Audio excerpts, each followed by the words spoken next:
ladies and gentlemen, welcome back to the show. Y'all know who I am. I'm your host, Alex Babbitt, but you're not here for me, you're here for my guest. Now this next person, honestly I could say is one of my favorite comics to watch who is rising in this game. When I say this is a motherfucking gangster, it's one of my favorites solely because she gets so many great things, and it's not only because she's talented, she's also hard working. And it shows and it resonates, and I feel like she has a story to tell, and that's why I got her on the show. Ladies and gentlemen, make some noise for the fantastic Onika McLean. What's up? Hey! Yeah! Every time you do something, I genuinely feel like you feel like family. That was such a... Hey, what's up, cuz? Is that the Millie Rock? I was trying, but I don't know how to do it. But it's fine. I can do it in my seat, like it's like... Yeah, all right. But it's over, right? Yeah. Okay, so it's been. I'm gonna be honest. I'm running out of dance moves to do too. Like the TikTok dance moves. That's not. I don't have them. It's choreographed. It's a lot. I don't have none of the. I don't know what to do. I don't got Yep. It's something here. Look how bad this look. We gonna cut this out, but it look bad. You be like, roll it. You be like, all right. All right, I gotta do all of that. I wonder how people flirt with the TikTok dance moves, because that used to be like a thing. You know what I mean? You dance, you flirt, but it's too choreographed. Yeah. To do with somebody else. I don't like it. I don't appreciate it. But how you doing, love? I'm wonderful. How you doing? I'm good. I'm good. I'm very happy to have you here. You look good. Thank you. Turn up. Come on, man. Where you going? Nowhere. I just had to let people know that I could do this. You look like you about to get married to somebody. You know what? Maybe in time. Maybe it's my lady. Maybe it's not. I left my house today, and my landlord literally said that. Don't let me know you gonna get married and not invite me. Like it's a day to get married too. It's all nice outside. Yeah, this is the perfect time. My lady upstairs, just like, who you getting married to? Like, it's my second family outfit.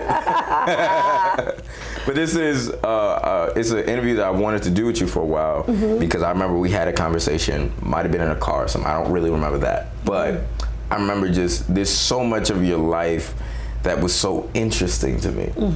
Because for me, I don't know when you started comedy, but you started comedy later in life. Yes.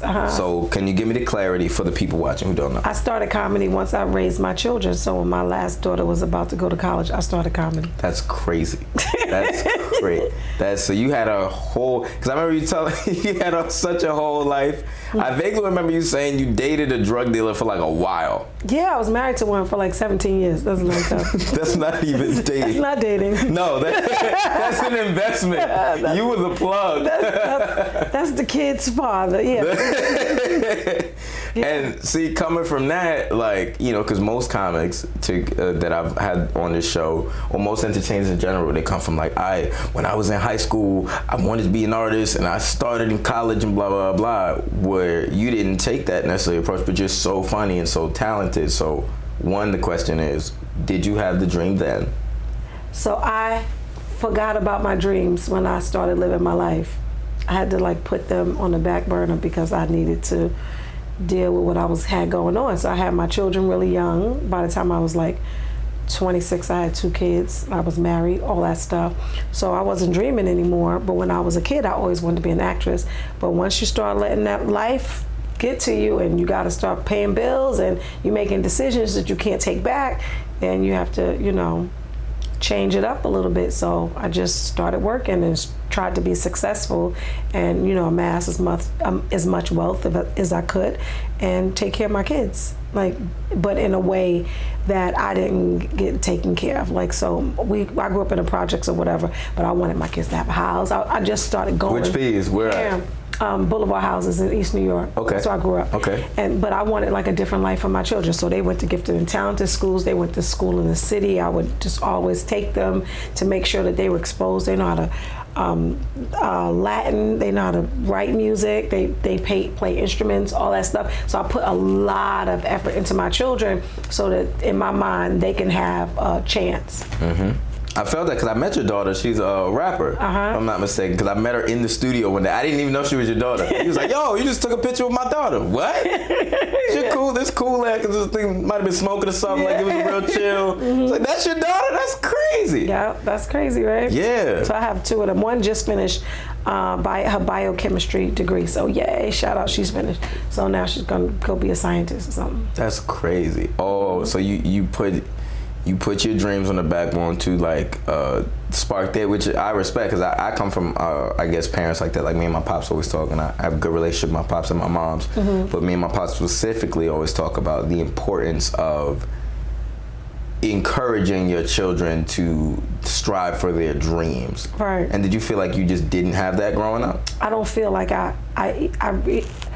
my mom was really young when she had me, so I grew up in like a troubled kind of household. So dreaming wasn't the thing. It wasn't like what you want to be. Like, nobody asked me that. Like, I want to get the fuck out of here. It's where you want to go. Hey, where you go? Yeah. Where you going? Because when you're 18, you're getting the hell out of here. I'm trying to figure it out. You know, now we ask kids, what you want to be? Babe, you better be where you want to be. Because at 18, you go. You out of here. No matter what's happening. Yeah, it's so true. And I left at like 17, yeah. That's hilarious. You beat him to the punch. Y'all not going to kick me out. I'm going to leave. Like, I'm out of here. This is no way. So just different. Just came up in a different time or whatever.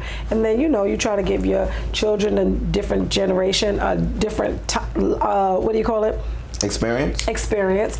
And I was giving them a different experience, and I was learning so much through their journey. And then I was like, I am not dead. I got some life inside of me, and I got some things that I want to do. So then I took a comedy class. Yeah. And then I was telling everybody what to do inside the class, because comedy can come naturally to some people, and other people, they got to work on it. And then I just started hitting open mics, and then I got caught up in the bringer shows, and then I was like, oh, that was horrible. Like, I think I did like 10 bringer shows. I just kept getting played. I was like, they just kept on saying, hey, I'm a booker. I saw your set. Come over here. What club did you give $10,000 to? Dangerfields. Jesus. And the hood, not even the great clubs to do that. No, Dangerfields, and then Broadway comedy, and then New York comedy too. So I did like 3 different kinds of bringers, like 3 times here, 3 times here. And I was like, forget this goddamn comedy shit. This is messing with my self-esteem. I'm a successful person, really, in the daytime. I'm like, these losers at night, like, you ain't shit. I am shit. I'm doing very well. I'm doing okay. I'm doing okay with myself. This is crazy. Because I didn't bring $20. Here, I can give you the $20 in 20 minutes. Like, no, you get less time now. Yeah, then it's like you get 2 minutes on the stage. I was like, but I bought 20 people last week. They can't keep coming. That's not how it works. I got the same jokes. It's 5 minutes. It was bad. Yeah, when they checked, that's got to be so surreal, because I did them as well. I was so pissed. I still don't really love those comedians that do that to comedy, do that to new comics, because they take your dreams and they be like, you're not nothing. And you be like, I'm really vulnerable in this space. Yeah. Like, this is a dream. Like, you gotta be gentle with that. You treat that like a little baby sparrow. Like, it was so crazy. Wild. Even that analogy just now, I was like, oh, you got such a good heart. Like, no matter what you've been through, I know it wasn't your fault. I feel so bad. All those people, I was like, damn, I just kept on. I was like, this is what comedy is? Like, you just got to keep on bugging your friends to come and spend $20 plus 2 drinks and something to eat every week, like, just to get on stage? Nah. It was crazy. So what got you to change that? I just started booking my own show. I was like, they're not going to book me. I'm going to book my own show. If I'm going to have to bring my friends, I'm going to make my money. I'm not, Yeah. I was like, I've done business before, so I just started booking my own shows. And then I would book comics. And then I guess then it's a different set of circumstances when you have a show. Yeah. So people were innately coming to you, and it seems like you took your business regimen and just applied it immediately. Because did you come from the energy of like, I need to win? You know what I mean? Yeah, so I came from the energy of I needed to be successful, because it was kind of exposing and very vulnerable to come from a different space that's very serious, like law, and then say, You're a lawyer? No, I manage a law office. Okay. Right, so coming from that space and then doing comedy, right? And when you first start comedy, I'm just talking about my vagina, master, just dumb stuff. And then, so I wanted to be successful in comedy because it took me so long to like really actualize my dreams. And then I realized in comedy is not really about being successful. It's really about talking for the community that don't have the mic. That's very insightful. Yeah. That's very insightful. Was that one? Wow, that's one of those. That's a fight. Normally we do gems a different part in the episode, but that one was cold. That's interesting. Wow. You become the voice of the people who can't speak. Right. And they come from your demographic, right? So you get to tell the world how all the Alex Babbitts feel about certain things that's going on in the world. It's like you hold up the mirror and everybody don't have that microphone and they don't have the gift to make people laugh while you delivering the message. It's very different. Yeah. Was it always, because you said earlier that you wanted to be a actress, but what got you to do stand-up? I took that class because I wanted to be an actress, but auditions are in the daytime and comedy is at night. And I was like, I could still work and be productive. I went to college after work, so I know how to do long nights. So I was like, I'll just do comedy, and the comedians are the best actors anyway. You see Monique, you see all the pain. Like, we train, I can't say far more than actors, but a lot. Close, you know? Yeah, So I just started doing that, and that was it. And since then, because to me, you know, when I first kind of met you, I just was like, yo, I don't know where she came from. But she's bursting, you know, when they say bursted on the scene, it's just like the rising star. Like, you really did that. Like, I just watched you navigate what I would consider the higher level circles very well, where people like know your name and know like where to place you and gave you a level of respect that I feel like a lot of people don't always get. Right. Was that just because, do you think that is just your natural personality? Like, you command a certain presence from people? Or was it just like, did you have some missteps that I just might not have seen? I feel like I had missteps because I started like with the comedy classes, and then I did my showcase at the Cellar, and I didn't think about where I wanted my comedy to go, because in my mind I just wanted to be successful. So now I'm like, okay, so I know how to make the white people laugh, I got to make the black people laugh. So then I'm going to the Ray DeJean room, and I'm getting all caught up in that, and then I'm saying to myself, well, where do I want this to be? I want this to be on television, and there's a very clear path in comedy if you want certain things from comedy. And certain things you gotta say no to, and there's certain things you gotta say yes to, but you want to be able to do it all, right? So I'm just in that space where I'm doing it all. Like, so I'm doing urban rooms and I do mainstream, and I feel like with comedy, if you are a good person and don't let that Schoolhouse Rock mentality trying to act which like is you're a not great there, reference, by the way. which is so crazy. But if you don't let that get to you, people get to see your heart, and then you get to see their heart. And you're not gonna be everybody's cup of tea, but the people that you rock with, y'all gonna be together forever. If you notice, like the big wigs, like, you know, the Chappelles and the Rocks, they keep their circle really. They're like, don't mess with these people, and it's because they came up with them people. Yeah. Right. So it's the same thing. Yeah, I look at comedy because for me, comedy was school. Because you know, when I started, it was like that's all I knew. So I always look at it as like, oh, that's just a class of people. And sometimes, even like school, some people could get skipped. Some people could be a senior. Some people transfer from other schools. But you know, like, the archetype of this person. Right. You know what I mean? And it's a great feeling. I love everything about it, and I feel like you love it as well. Me too. I'm such a fan. Yeah. I love watching y'all work. I'll be like, because it's like so dope. You're like, how did they think of that? Damn, I've never even thought about it like that. Yeah. Comedy makes you turn everything on its head to look at it and be like, oh, but what about this? Did you have any other inspirations outside of comics? Like, who were the people, the characters that you create, if you create any? Like, the people that you reference in your stand-up that, like, sparked your comedic mind? Oh, well, I feel like I do comedy from a pain space. You married J Blidge of comedy? Well, Mary be sad. She keep on doing the same shit, but not me. You know what I'm saying? Mary keep on pitching The the same minute you in a thing. happy relationship, people like, yo, she not funny no more. You like, Mary, that is a light-skinned Casey. Like, what are you doing? Okay, but that part, Mary, you be like, no more crying. Okay, stop crying, bitch, stop. Okay, no, but yeah, I feel like, so the characters are my daughters, my mom, my ex-husband, the sources of pain and love. Yeah, so I kind of come from that space, and then I talk about my job. I just, whatever my perspective is, but I tried, when I first wrote comedy, you know, you just do it about what's happening in life, and then once you start getting personal with it, it's different. It's just different, and people can steal less of your material.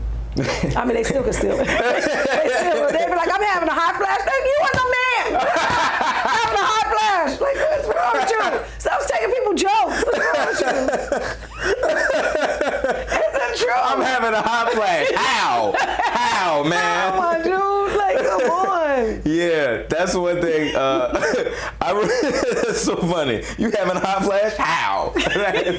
I call bullshit. Give me back my joke. Like, yeah. Let me make money off of them first. That'd be so funny if you tap somebody. Excuse me, I would like my joke back. I would like my joke back. God, it went into the middle of a thing. Like it was a whole build up. Now you done took it and now it's flat now. Oh. I was just talking to a comic right before this, actually, off air, so I won't air all of the details, but essentially they were saying that a comic DM'd them and be like, hey man, I saw you do a joke and it's very, very, very similar to the one I'm about to post.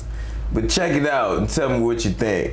And the comic told me, he's like, man, not only was it similar, it was the same joke. It was just like they might have took the end, put it at the beginning, and put the beginning at the end. That's it, but it's the exact same joke. How do you feel about that in regards to artistry? I don't like it. Like, it's like no other artist is doing Denzel voice. Nobody. And getting booked? Yeah, ain't nobody acting like Morgan Freeman. That's not Morgan Freeman. Like, let people have their voice. You know what I'm trying to say? Yeah. It's got to be scary to take people's stuff, because for me, when I see people do that, you can kind of tell because their sets be disjointed. It's like, oh, here and then here and then here. And it's not a story, it's just like this thing. Yeah. And you're like, oh. And then they'll take on people's voices. You're like, oh, that sounds just like talent. You know what I'm saying? Yeah. And you can see it. It's sad because it got to be scary, because all you got to do is just sit down and breathe and let God create comedy through you. And I feel like a lot of times, in all honesty, because I feel like when you first start, for sure, we all have our comedy influences, and I would love to know yours. But when we first start, we have the people who we try to emulate, and then you kind of get to this point of like, I need to be me, because I actually have more to say than what I've been watching. You know what I mean? And then you get to that point of like, oh, I'm drawing from my life. I have to, and this, and it hits better. It hits harder. Like telling your actual jokes, because you feel it. Yeah. I don't feel like I was, I feel like I wanted to assimilate into comedy. Like I was like, oh, well, maybe it's like ba ba ba, ba ba ba. Oh, everybody's doing it like ba ba ba. Now maybe I should be doing it like ba ba ba. But I'm not, you know, I start screaming sometime, I go fast, then I do a hard riff. But that's my style. Yeah. So my style is more like versatile. You know, no, I'm joking. You gotta start a rap battle with the camera. Versatile, bitch ass. My style is, you know, Brooklyn. It's very much 90s R&B with the hip hop in it. Yeah. That's my style of comedy. The Jodeci. You're the Mary J. Blige of comedy. That's why I like how I start rapping. Be like, you should have wiped me, nigga. You should have red night me, nigga. Like that. It's the truth. Was this song with Mary J. and was Redman? When they You're all I need. You're all I need. Yep. It starts off real calm, and then you just start rapping in the middle. It's like, why is there a trash can fire? That's what I do. When I'm in love, I light fires. Like, what's happening, bro? I don't know what's happening, but there's a lot of pain. There's a lot of pain. And love. Pain and love. That's going to be the name of your comedy album. Right, pain and love. Pain and love. That's the thing. Pain and love. So it's that part. Yeah, and I feel it, and it resonates, but you also have such a just kind spirit, willing to help people. And does that all just kind of come from your wanting to have help in some ways? Yeah, I feel like you give what you want in life, right? It's what happens is you start to just be what you need, and then that shows up for you. That's what I feel. I feel like I'm having a great time in comedy, and when I first started, it wasn't so nice, you know, because I guess I'm a new person, and I'm like, be my friend. I've never not been the cool kid. What's happening? Why are you not sweating me? Do you not see my outfit? Like, and that's one thing. One thing everybody says. I love it. Like I've seen some like the whitest of white people. Onika dresses so nice. He's like, yeah. I know what you're doing. Go ahead. I got clothes from '88. Like I should. From 1980, I still got my Reebok boots. Like, what are we talking about? You sitting there like, oh, is those some retros? No, I had these. No, these still in my closet. These are from the time. They're imitating. You want to see the receipt? I got it from Troy Hillsmore. The store closed down, but I still got it. Ago. Oh my God, that's so funny. That's what they closed down. That's accurate, man. And it interests me because I also wonder, like, was there this, you know, to come to this point? Because when did you start? If you don't mind me, if you don't want to 7 years ago. Okay, so I'm just gonna say late 30s. You can say what you want, but that's not true. All right, so I'm gonna say okay, late 30s. Yeah, I have no idea. A while ago. Okay, yeah, I don't know. You see these hands, you know damn well I'm old. Right? You know, a black lady, you gotta put your hands in your pocket. I forgot who told me that. I didn't know that fact. I didn't know. Someone said, you want to tell the person age, fuck all that. Don't look at their face or their style. Look at their hands and their feet. Yeah, you look at black lady hands. So I got a joke. I'll be like, look at a black lady. Something about holding on to Jesus must dry out your cuticles. Let my hand go, Lord. I'm trying to be in these streets. You're drying me out, Jesus. You're drying me out, Lord. Get out of here. That messed me up like when Moses. Remember Moses saw the Lord. He turned old. Same shit. Let my hand go. Let me go, Lord. I'm trying to live. I'm going to follow you. You ain't got to hold my hand. I'll catch up. I look good back here. Yeah, trying to play. Then I got my little new stripper hair. I feel like Lala-licious. I feel like I need to change my name to a name like this. When I go on the Zoom meeting with this, they going to be like this. At work, they're gonna be like, what's wrong? Hey, ladies and gentlemen, I would like to introduce Peaches McLean. What's up, boo? How you doing? No, I'm just did you ever, because, you know, not did you ever, I would love to know in this chapter, because I feel like the people who are going to watch might resonate with you in a way that will be different from a lot of the other guests, right? Mm-hmm. The time that you weren't doing this, when you were just working, was there support in anything? Like, what were those? Would you consider those dark times now? Yes, very dark times, because I had no idea what I wanted to do for me, and I just was living in as a shadow of myself, just trying to make sure that I did all the things right. And what I love so much about this time in my life is there's no too late. There's no such thing. Like, the sun rises and sets, and what you do with that time is very, very important. And if you stop saying to yourself, because I used to say to myself all the time, oh, I waited too long to figure it out. But there's no such thing. You can do what you want to do. And I have so many friends now that's my age that are writing books and doing all these becoming artists, doing all these incredible things. And I feel like I had something to do with it, because before it was just kind of just me. And people like, yeah, you've always been crazy, but I didn't think comedy. You're afraid your job may fire you? Like, all of those kids are 20 years old. Like, how are you staying up with them at night? And I was like, I found my passion. So it just gives me energy. It brings you joy. Yeah. That's something, you know, like, I'll be as transparent as possible. Like, you know, me and my mom have these type of conversations of, like, you know, not being afraid to just make a lifestyle change, regardless of how long or what you've been doing. And I think that's scary for a lot of people. Oh, and it's embarrassing, right? Because if you fall on your face and well, you still not doing that, like all the things, right? And so you have my parents looking, my colleagues looking, my friends that just got their lives and doing it, and then I'm just jumping out the window like, come to the show. Like, what is happening? We're supposed to be trying to retire. This is the third week in a row. Yeah, where's your 401k? Like, why are you not chilling? What's wrong with you? Why are you up at night so late with these kids? And I'm like, it's like my family now. They, like, y'all get me. Yeah. Like, it's just the dumbest, ridiculous, inspiring conversations that I've ever had in life. And honest. Yeah.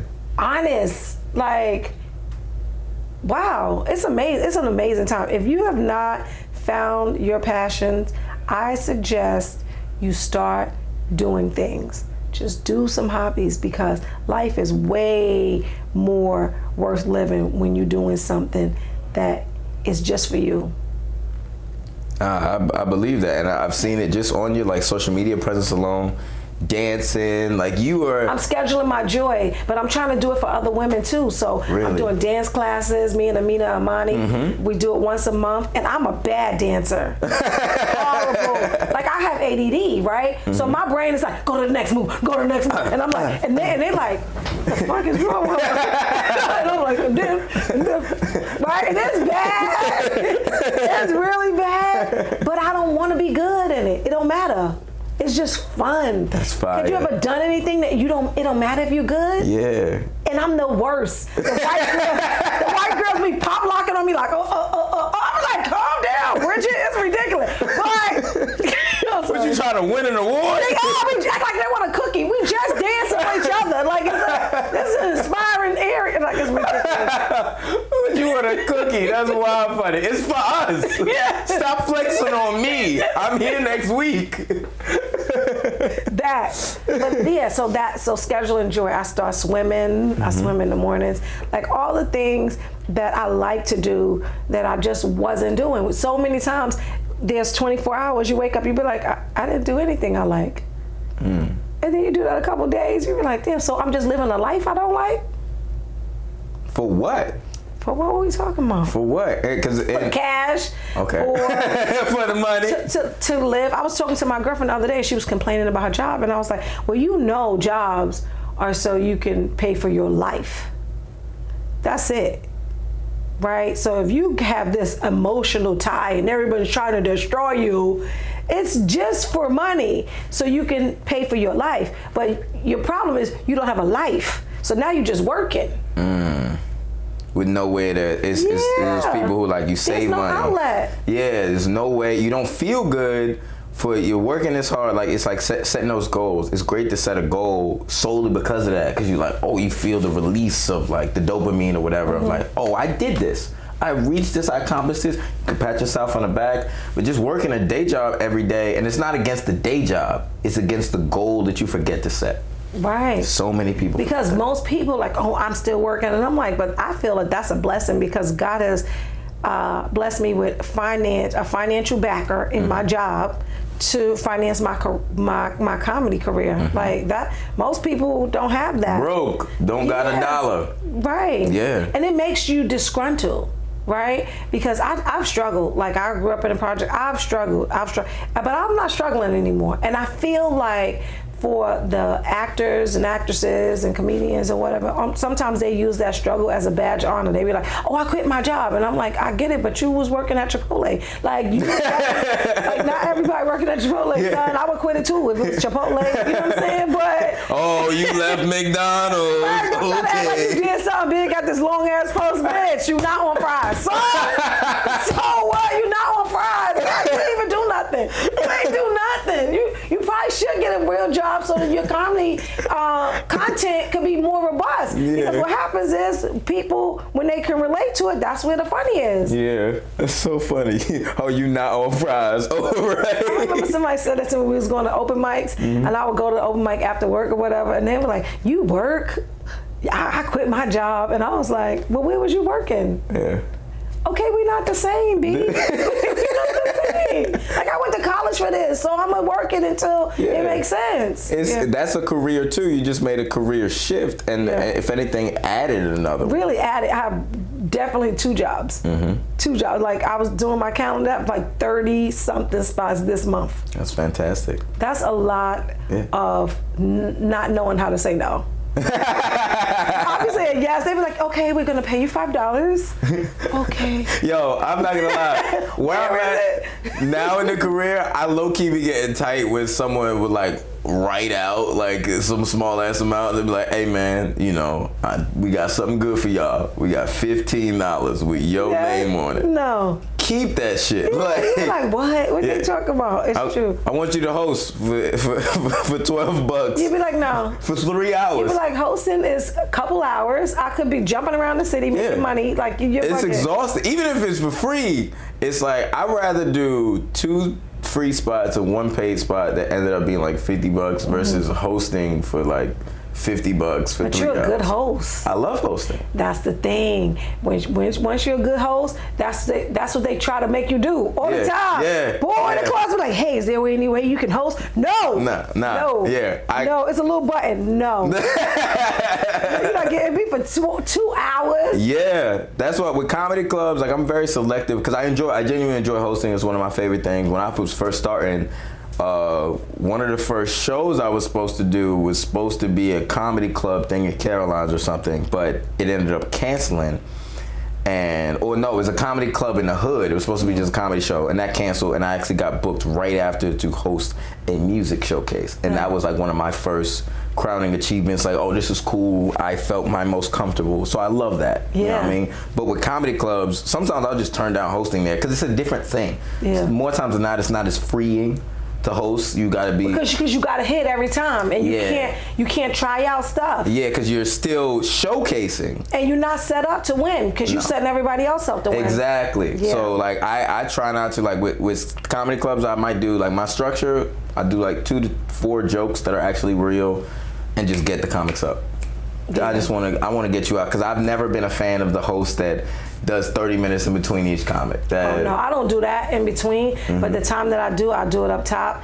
And what I do is I play with the crowd and I see if I can get some material from the crowd, and I'll try to play it there. And then I'll do a joke. Then I'll do a little bit more crowd work, and then I'll go into my set. And then after that, I'm like, let's get the trainer going. Let's go. And maybe the 4th comic, I might tell a joke if it hit so hard, and I'll tag up they stuff, but that's it. Yeah, no, that's smart. And did hosting come naturally to you?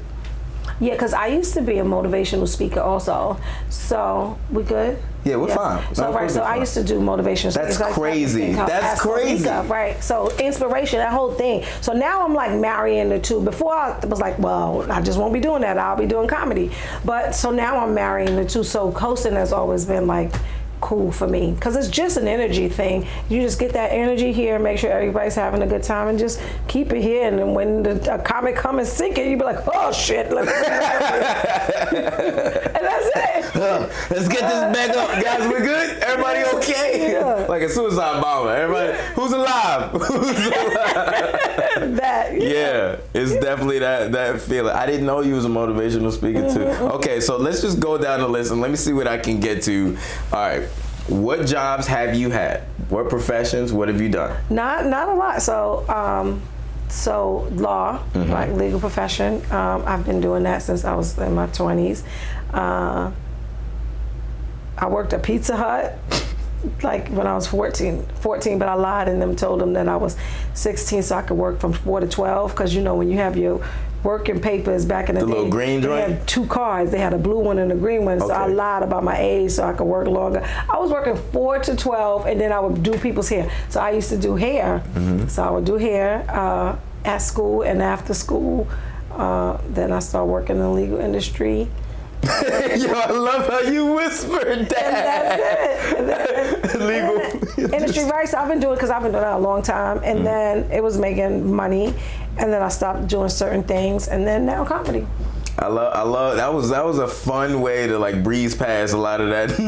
Hey man, I was in the legal industry. Life is crazy. Blah blah blah. But I only had this because I'm not like one of those people that jump ship. Like I've never been broke up with anybody. I'll start acting funny so they can break up with me. So I ain't quitting no job, right?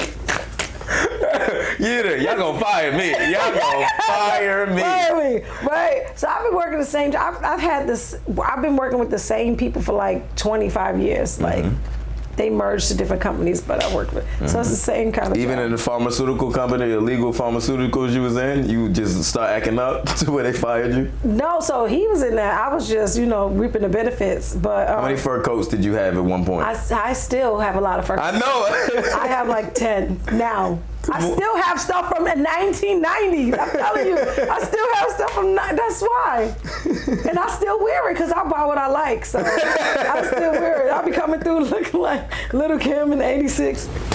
Mary J, ladies and gentlemen. They be like, Onika, where are you going? I remember when I first started doing comedy, I was like, it's a stage, so I would always dress up with like gowns. Like sometimes I remember I did Caroline's. I had like this gown on. All the comedians like, where the fuck is she going? I remember when I first started, I ain't had no bread, so I would have an outfit like this, but it wouldn't be complete. It'd be like, all right, I had this blazer with this shirt, but then some like cargo pants and some Timberland boots, trying to figure it all out. But like, cause growing up, this was like the aesthetic of the professional, of a comic. He was like, my pops was always like, you gotta have a tie, you gotta have a suit, this, that, and the third. But in comedy, it's like they more want you to be the everyman and the every woman, unless you feel like just flexing on people. Yeah, because I was like so ridiculous. I remember Kelly Kells was like, where are you going? Why do you have time? I was like, it's a stage. In my mind, I waited so long to get here. You think I'm not gonna act like I'm at the Emmys? Every time. Donatella had a sale. They went out of business. They had gowns for $20. I bought like 30 gowns. And I was wearing gowns just like, what? You going to the open mic like Cinderella. I had a gala one time at work, so I wore a gown to the gala, and then I did LOL after with a gown on. People were taking pictures like, where the fuck is she going? The prom? I was like, let's go for the prom. She just came from the prom. Coming to the stage, she just left her boyfriend outside of the limousine. It's so funny, that got me. It's the honesty of it all. God, Lord. I love every bit of it. Ooh. All right, all right. Oh man, so I got one more question, or not even a question. Okay. This is more the thing that we do, and you actually touched on it a lot, so it's fine. But I know you got another one. It's the end of the episode. That was so funny to me. End of the episode. This is your camera. Okay. This is directly to the audience. This is gonna tap into your motivation. I want to see how you do. Watch this be fire. Let me get my titties right. All right. All right, for anybody who's watching this who resonates with your personality, your energy, could be inspired by you in any way, this is your chance. Can you give them a gem of motivation or something to push them forward in their life? Keep listening to your gut.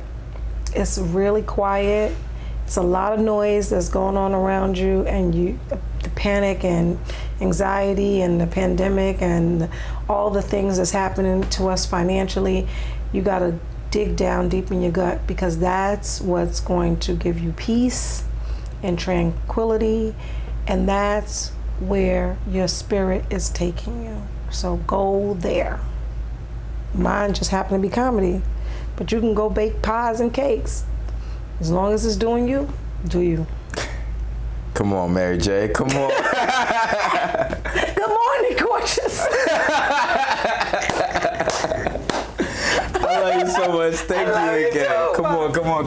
Oh, man. I mean that. Ladies and gentlemen, that's been our episode. My name is Alex Babbitt. I'll see you next time. Peace. That was so good. Hey guys, thank y'all for watching Behind the Mic Stand. If y'all enjoyed it, as I think you did, because you made it to the end, like, subscribe, make sure you hit that notification button so you hear the subscriptions and shit. You know how it works. Just like it. Stop skipping this part and do it right now. What? Somewhere right here. I think it's right here.